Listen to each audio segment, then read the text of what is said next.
Il fait super beau aujourd'hui.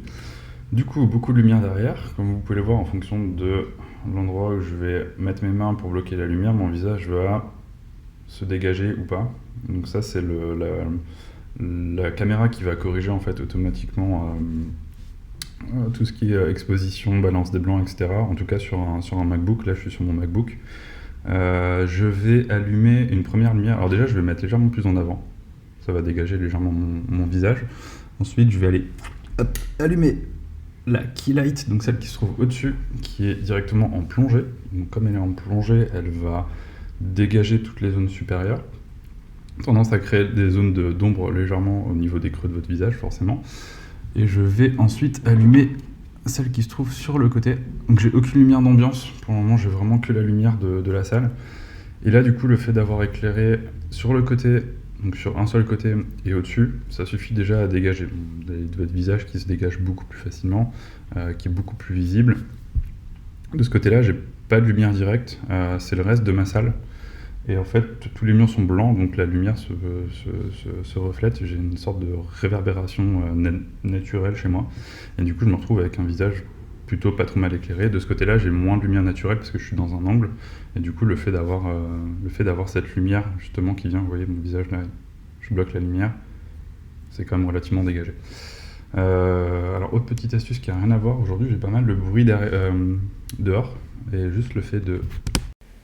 Voilà, du coup, le fait de passer sur un micro filaire avec réduction de bruit a tendance à quand même... Alors, réduction de bruit, quasiment tous les micros aujourd'hui le proposent quand c'est fourni avec votre téléphone. Ça permet quand même d'avoir une meilleure qualité et de filtrer un peu les sons qui sont environnants. Par exemple, j'ai des travaux dans la rue en ce moment, normalement, vous ne devriez pas les entendre. Voilà, petite astuce complémentaire à la lumière. Alors je refais exactement la même vidéo, on est exactement dans le même contexte qu'avant. J'ai changé de caméra, c'est la Oki que je vous présente sur l'article. J'ai mon micro également, que j'utilise en général pour mes cours. Donc pareil, c'est pas le même micro du coup que celui que vous aviez avant. Comme ça vous pouvez voir aussi la différence de qualité, enfin plutôt entendre que voir.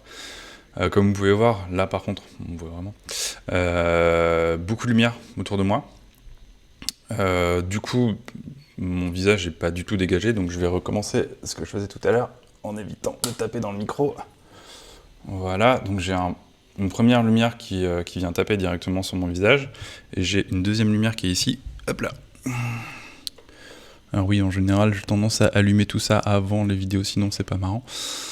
Voilà.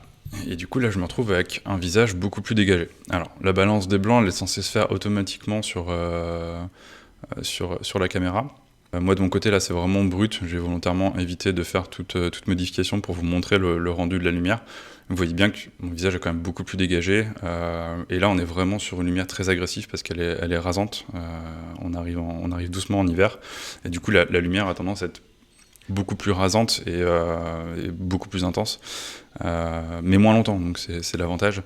Quand j'ai une lumière naturelle qui est moins vive, en général, tout est vraiment bien dégagé autour de moi, et mon visage apparaît de manière beaucoup plus claire.